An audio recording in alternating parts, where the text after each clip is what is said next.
Hello बच्चों, how are you? Okay, आज हम लोग कक्षा 10 विज्ञान वाला असाइनमेंट पेपर नंबर 3 का सेक्शन बी करने वाले हैं। ओके, तो इस क्वेश्चन के अंदर हमें पता है क्वेश्चन कैसे लिखना है, साथ में हमको बोर्ड एग्जाम में आंसर भी कैसे लिखना है वो यहाँ पे प्रोवाइडेड है। तो आपको अच्छे से क्वेश्चन को समझना और आंसर देना। ओके, तो पहला क्वेश्चन हमारा क्या होता है कि पदार्थ एक्स विलेन का उपयोग मकान की सफेदी के लिए होता है। हमको एक विलेन दिया हुआ है, उसका नाम रखा हुआ एक्स, उसका हमें नाम पता है। ओके, तो पहला क्वेश्चन क्या पूछा हुआ है, उस पदार्थ एक्स का नाम एवं सूत्र लिखे। ओके, दूसरी चीज, पदार्थ एक्स की जल के साथ अभिक्रिया लिखे। ओके, आई होप क्वेश्चन समझ में आ गया होगा। हम डायरेक्टली आंसर कर चलते हैं। ओके, तो पहला क्वेश्चन पूछा है भाई, एक्स विलेन का उपयोग करना है, उसके लिए हम किसका उपयोग करेंगे? कैल्शियम ऑक्साइड का उपयोग करेंगे। ओके, ये आपका चैप्टर नंबर 1 का क्वेश्चन दिया होगा, तो वहीं से क्वेश्चन है। ओके, तो यहाँ पे एक्स की जगह क्या आ जाएगा? Calcium oxide. आपका ये आंसर होगा पहले का आंसर। सेकंड क्वेश्चन क्या हुआ है कि पदार्थ एक्स की जल के साथ अभिक्रिया लिखी। ओके, हमको ये भी लिखाना पड़ेगा। और दूसरा क्वेश्चन में पूछा है कि पदार्थ एक्स का नाम भी बताना है, तो ये तो हमको सूत्र पता चलेगा, इसका नाम भी हमें लिखना पड़ेगा। इसका नाम क्या होगा? Calcium oxide. I hope you understand. Second question दिया हुआ है कि पदार्थ एक्स की जल के साथ अभिक्रिया, हमें जल का सूत्र पता है अच्छे से, H2O होता है। तो हमारे पास में पदार्थ एक्स कौन सा है? कैल्शियम ऑक्साइड है। उसी कैल्शियम ऑक्साइड की किसके साथ अभिक्रिया करनी है? जल के साथ में अभिक्रिया करनी है। ओके, तो हम जब कैल्शियम ऑक्साइड की H2O के साथ में अभिक्रिया करेंगे, हमें क्या प्राप्त होगा? कैल्शियम हाइड्रो ऑक्साइड, तथा साथ में क्या उत्पन्न होगी? उष्मा उत्पन्न होगी। ओके, तो ये जो कैल्शियम ऑक्साइड मिला है, कैल्शियम हाइड्रो ऑक्साइड, इसका नाम होता है भीना हुआ चूना। ओके, क्या होता है? भीना हुआ चूना।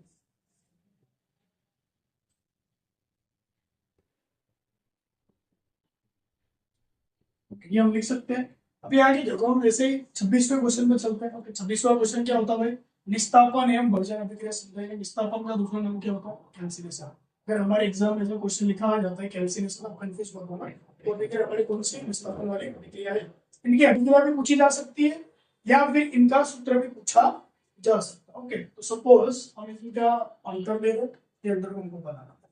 तो सपोज पहला इसमें अंतर क्या आएगा? ऐसी अभिक्रिया जिसमें कार्बन और ये ऑक्साइड में परिवर्तित होता है। तो यहाँ पे आपको यहाँ से देख के तो हमको पता चल रहा है कि विस्थापन के अंदर किसका उपयोग किया जाता है? कार्बोनेट को पता है किस रूप में दर्शाते हैं? CO3 के रूप में दर्शाते हैं, ये बोल सकते हैं। ओके, उसको हम किस में परिवर्तित कर रहे हैं? ऑक्साइड में परिवर्तित। तो ये चीज हमको याद रखनी है। अब तो मैं यहाँ पे अभिक्रिया लिख देता हूँ। जैसे कि हमारे पास में जिंक कार्बोनेट है, तो कार्बोनेट का उपयोग किया हमने, उसको हम क्या करेंगे? गर्म करेंगे तो किसमें रूपांतरित होगा? जिंक ऑक्साइड में रूपांतरित होगा। और एक चीज हमने सीखी है, जहां पे CO3 होगा वहां पे क्या होगा? CO2। ये इसकी अभिक्रिया होगी। इस तरह से इसका हम बना सकते हैं। पहला अंतर। सेकेंड अंतर में देखो, ऐसी अभिक्रिया जिसमें सल्फाइड या ऑक्साइड में परिवर्तित होता है। ओके, ये अभिक्रिया कैसे होती है?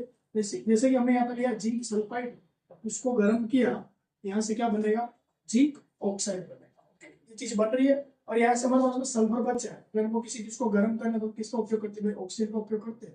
तो यहाँ से हमको क्या मिल जाएगा? CO2 भी मिल जाएगा। तो यहाँ से हम दो चीजें पता चले हमें कि कार्बोनेट का उपयोग होता है इसमें, और दूसरा इसमें किसका उपयोग होता है? सल्फाइड का उपयोग होता है। ये अभिक्रिया डन हुई। सेकंड क्या लिखा हुआ है?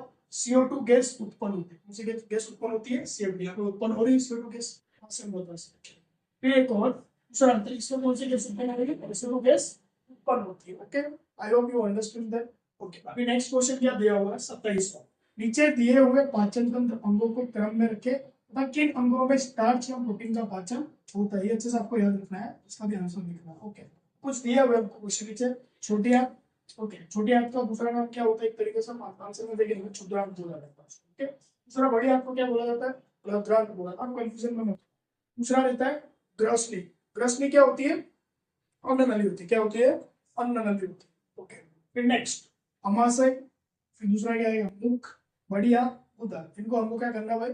चढ़ते क्रम में रखना है। इसका आंसर कैसा होगा? सर्वप्रथम हमारे पाचन तंत्र में क्या आता है? मुख आता है। मुख से हमारा पाचन स्टार्ट होता है। सबसे पहले क्या है? मुख। मुख के बाद में क्या है? ग्रसनी, जो हमारे शरीर में पाइप रहती है। ओके, उसको इंग्लिश में बोला जाता है एसोफेगस बोला जाता है, या फिर दूसरा नाम इसका होता है अन्न नली भी होता है। ओके, ये चीज दे दी है। और तीसरा हमको दिया हुआ अमाशय।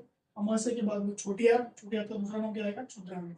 ये क्रम होगा, फिर उस क्रम में आगे जाएंगे बड़ी आंत, फिर लास्ट में आएगा। लास्ट चीज है स्टार्च का पाचन किसके द्वारा होता है? दुध के द्वारा होता है। प्रोटीन का पाचन किसके द्वारा होता है? अमाशय के द्वारा। आई होप आप समझ चुके होंगे। अब आपको क्या करना है, इन क्वेश्चन का स्क्रीनशॉट लेना ना, फिर आगे के क्वेश्चन हम करेंगे। चलो हम आगे बढ़ते हैं। ओके, आगे जो नया क्वेश्चन दिया हुआ है, क्वेश्चन नंबर 28, डीएनए प्रतिकृति में प्रजनन का महत्व समझाइए। इसका आंसर यहाँ दिया हुआ है कि डीएनए प्रतिकृति, प्रतिकृति का मतलब क्या होता है? नकल होता है। ओके, कोई भी चीज की नकल हो सकती है। तो यहाँ पे क्या होता है कि डीएनए प्रतिकृति सुनिश्चित करती है कि माता पिता की आनुवांशिक जानकारी उनके संतानों तक पहुंचती है। यदि आपके माता पिता नॉर्मली, उनके जो बच्चे होते हैं ओके, वो उन्हीं की तरह दिखते हैं, क्योंकि उनकी आनुवांशिक जानकारी किनके पास में जाती है? उनके संतानों के पास में जाती है। क्योंकि आप अपने माता पिता जैसे दिख रहे हो, तो किसके कारण दिख रहे हो? डीएनए नकल के कारण। आपको ये समझना। नया आगे दिया हुआ पॉइंट कि डीएनए में परिवर्तन के कारण, अब सभी का डीएनए अलग अलग होता है, किसी का एक जैसा नहीं होता है, तो परिवर्तन के कारण उत्पन्न होने वाली विविधताएं प्रजातियों के विकास में योगदान करती है। तो सबका डीएनए अलग अलग होगा, तो प्रजातियां भी क्या होगी? भिन्न भिन्न हमें देखने को मिलेगी, जिससे समय के साथ प्रजातियों का क्या होता है?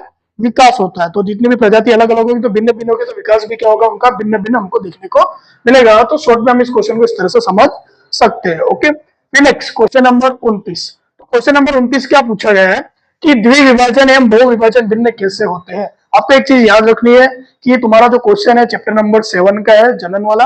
ओके, ये चैप्टर के अंदर 2 क्वेश्चन आपके सेक्शन सी में आने वाले हैं। ओके, तो दोनों क्वेश्चन किसके होंगे? चैप्टर नंबर 7 का। आपको अच्छे से याद करके जाना, चैप्टर ज्यादा हार्ड नहीं है। इसमें क्वेश्चन दिया है कि द्विविभाजन एवं बहुविभाजन भिन्न कैसे होते हैं। तो सर्वप्रथम हम समझेंगे द्विविभाजन क्या होता है। यहाँ पे लिखा हुआ है, इसमें एक कोशिका 2 समान प्रकार की कोशिका में क्या हो जाती है? विभाजन हो जाती है। सपोज कि द्वि का मतलब क्या होता है? 2 प्रकार में विभाजित होना। एक कोशिका 2 भागों में विभाजित हो रही, उसे हम क्या बोलेंगे? द्विविभाजन। उदाहरण के रूप में अमीबा एवं बैक्टीरिया। ओके, ये दोनों कैसे होते हैं? एक कोशिकीय जीव होते हैं। फिर नया आगे दिया हुआ है कि बहुविभाजन कैसे भिन्न होता है, उसको समझेंगे। बहुविभाजन का मतलब बहुत अधिक विभाजन होना, जैसे कि जिसमें एक कोशिका कई नई कोशिकाओं में विभाजित हो रही है, इसे हम क्या कहेंगे? बहुविभाजन कहते हैं। उसका उदाहरण दिया हुआ है प्लाज्मोडियम। किसी को प्लाज्मोडियम नहीं पता है, तो मैं यहाँ पे देख सकता है कि जो मलेरिया के कारण होता है कि मलेरिया के कारण क्या फैलता है भाई? प्लाज्मोडियम फैलता है, जिसे हम बोलते हैं प्लाज्मोडियम। फिर आगे नया क्वेश्चन दिया लास्ट 30 नंबर का, सामान्य दृष्टि वाले व्यक्ति के लिए निकट दृष्टि दोष और दीर्घ दृष्टि दोष कितना होता है, हमको ये बताना। ओके, तो यदि हम निकट दृष्टि दोष की बात कर रहे हैं, तो कितना सेंटीमीटर देखने को मिलेगा? 25 सेंटीमीटर देखने को मिलेगा। इसका एक उदाहरण दिया है, यदि हमारे पास में कोई किताब है, ओके, कुछ भी हमारे साथ में है, तो यदि हम उस किताब को पढ़ रहे हैं, हम उसको देख रहे हैं निकट दृष्टि दोष से हमारे पास में, ओके, तो जितना भी सेंटीमीटर रहेगा, 25 सेंटीमीटर के नीचे ले जाएंगे तो हम उसको नहीं पढ़ पाएंगे। ओके, हमारी आंखें क्या हो जाएगी? धुंधली हो जाएगी, क्योंकि उनको अच्छे से नहीं दिखेगा। हमको उसको कितना रखना पड़ेगा? 25 सेंटीमीटर जितना डिस्टेंस रखना पड़ेगा, तब जाके हम उसको देख सकते हैं। ये किसके लिए हुआ? निकट दृष्टि दोष के लिए। ओके, इसे हम बात करते हैं दीर्घ दृष्टि दोष, तो अनंत की बात करते हैं। दूरस्थ जो दृष्टि दोष होता है उसको बोलते हैं। ओके, तो वो कितना होता है? इनफाइनाइट होता है। इसका एक सिंपल सा उदाहरण है, यदि आप सूर्य को देख रहे हो, तो सूर्य बहुत ही दूरी पर है, तो उसको आप अच्छे से देखोगे तो वो समझ एक तरीके से हम अनंत तक देख सकते हैं, वो हम कह सकते हैं। ओके, आई होप आपको क्वेश्चन समझ में आ गया होगा। तो अभी आपको क्या करना है? इसका अच्छे से स्क्रीनशॉट उतारना है। ओके, फिर हम अगले क्वेश्चन पर चलते हैं। आगे क्वेश्चन की ओर बढ़ते हैं। क्वेश्चन नंबर 31, टोस्टर एवं विद्युत स्त्री को निक्रोम मिश्र धातु का क्यों बनाया जाता है? इसमें क्वेश्चन क्या दिया हुआ कि ये जो टोस्टर हुआ और विद्युत स्त्री होगा, उसको हम शुद्ध धातु द्वारा क्यों नहीं बनाते, हम उसे मिश्र धातु द्वारा ही क्यों बनाए? इसका हमारे पास में एक कारण है ना। यहाँ पे निक्रोम की प्रतिरोधकता, हम प्रतिरोधकता के बारे में पढ़ चुके हैं पहले, इसको बोलते हैं रो।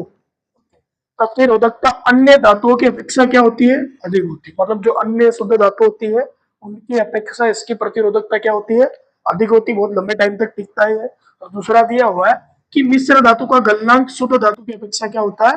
अधिक होता है। ओके, इसका गलनांक कितना होगा भाई? शुद्ध धातु की अपेक्षा अधिक होगा, वो 800 डिग्री सेल्सियस के आसपास होता है। ओके, फिर अगला क्वेश्चन दिया हुआ है कि 20 ओम प्रतिरोध वाली विद्युत स्थिति, तो 20 ओम मतलब ओम मात्रा किसका होता है? आर का मात्रा। आर की वैल्यू कितनी आ जाएगी? 20 ओम आ जाएगी। दूसरी चीज हमें दिया है 5 एम्पियर विद्युत धारा, तो एम्पियर किसका मात्रा होता है? आई का। 5 एम्पियर विद्युत धारा दी हुई है। ओके, और समय कितना दे दिया है? 30 सेकंड। टी भी दे दिया 30 सेकंड। हमको एक सूत्र याद होगा, आर और आई टी किस में आता है, और हमें क्या याद करना? उष्मा याद करना। उष्मा को हम एच द्वारा दर्शाते हैं। एच का सूत्र होता है आई स्क्वायर आर टी। जब हम आई की वैल्यू रखेंगे 5, आर की वैल्यू कितनी हो जाएगी? 20, ओके, टी की वैल्यू कितनी होगी 30, तीनों को गुणा करेंगे तो हमारे पास में कितना आएगा h बराबर 15,000 जूल। हमें पता है कि उसमें का मात्रा क्या होता है, जूल होता है। Okay, I understand. Next question दिया हुआ क्वेश्चन नंबर 33, क्षार चुंबक के आसपास चुंबकीय क्षेत्र रेखाएं दर्शाई। ओके, सभी सबसे पहले हम क्या करेंगे, क्षार चुंबक की एकदम व्यवस्थित आकृति बनाएंगे। ओके, फिर उसमें से हम क्या करेंगे, आसपास चुंबकीय क्षेत्र रेखाएं दर्शाएंगे इस प्रकार से। ओके, तो अब क्या करना है कि चुंबकीय क्षेत्र रेखाओं की दिशा क्या होगी, एन से और एस की तरफ होगी। हमें दिशा किस तरफ बनानी, एन से एस की तरफ, हमें एरो इस बाजू बनाना। ओके, दोनों तरफ।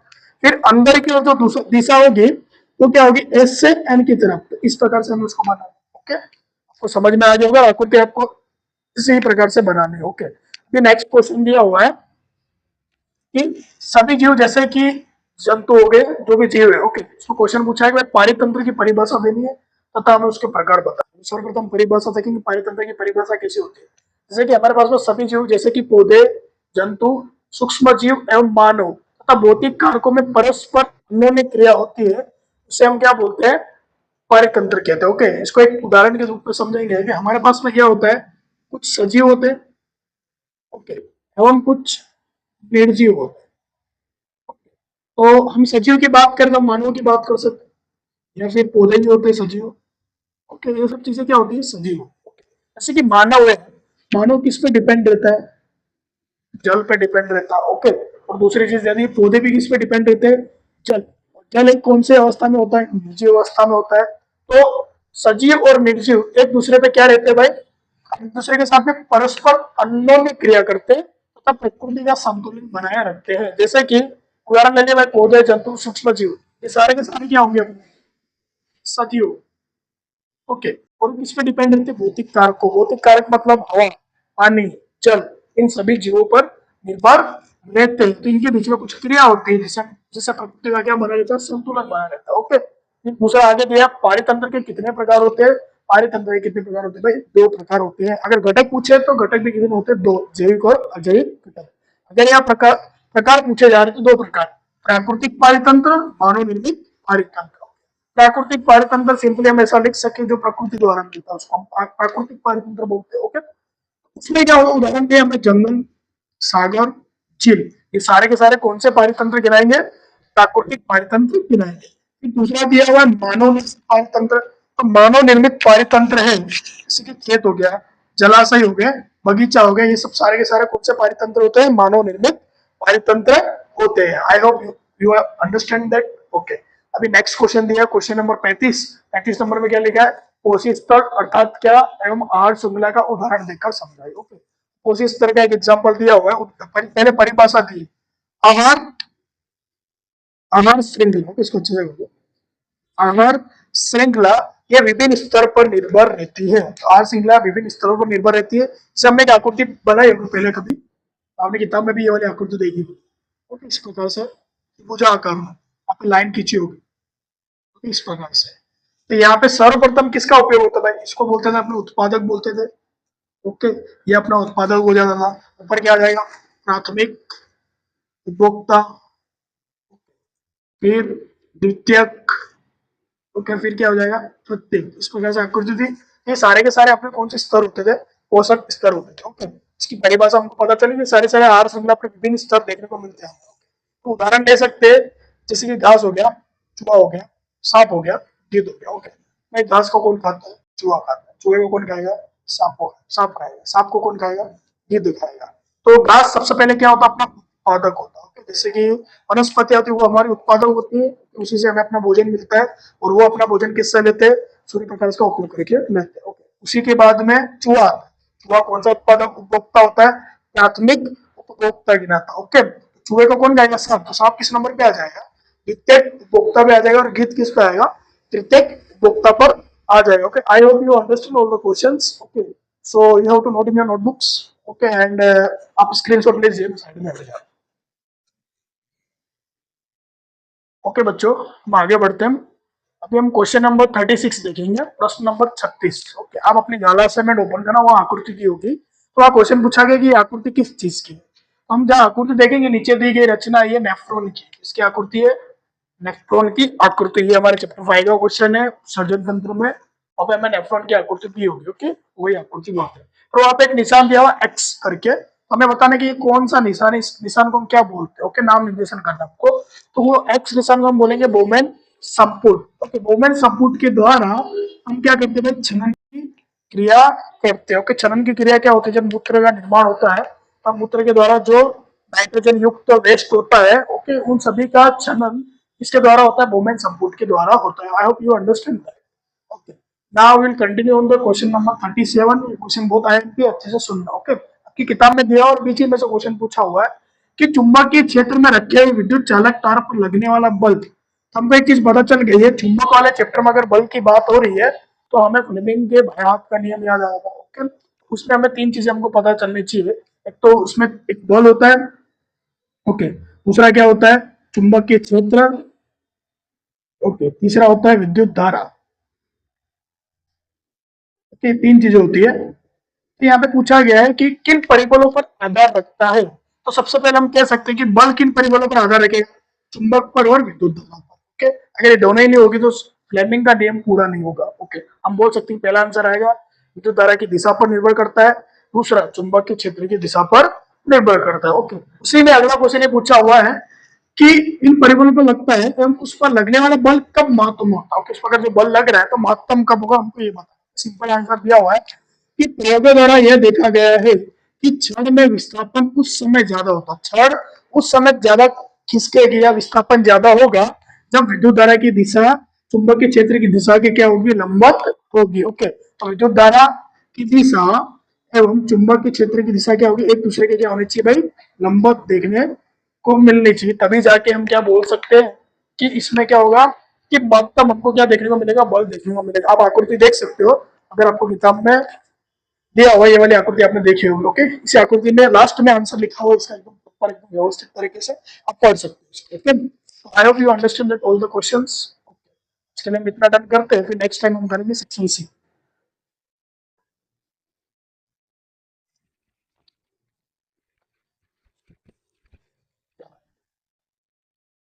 चलिए, तो आज आपको गाला असाइनमेंट का पेपर नंबर 3 का सेक्शन बी जो था बड़ा, वो डाउट आपको क्लियर हो गए होंगे। ठीक है, आने वाले टाइम में बड़ा मैं ट्राई करूंगा कि यही सर को सेक्शन सी के भी सारे सॉल्यूशन आपको करवा देंगे। ठीक है, बस आप लोगों को करना क्या होगा, आप अच्छी तरीके से नोट्स बनाना है, उस नोट्स को आपको नोटबुक में अच्छे से लिख लेना है।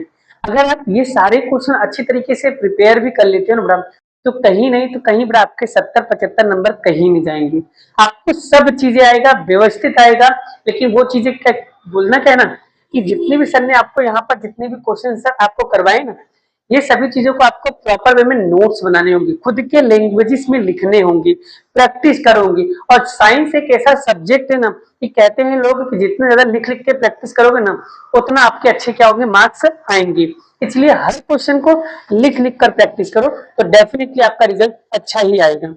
और भी अगर कुछ डाउट या होता है तो आप लोग क्या करना है, वीडियो के नीचे कमेंट दिए हुए, वहां पर आपको कमेंट करना है कि नेक्स्ट कौन से टॉपिक पे ऊपर वीडियो बनाना है।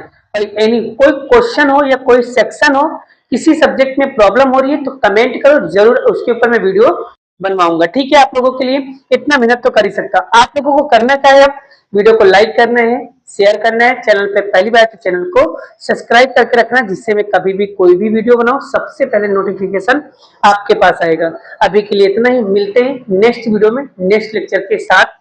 राधे राधे, जय श्री कृष्ण, राधे राधे।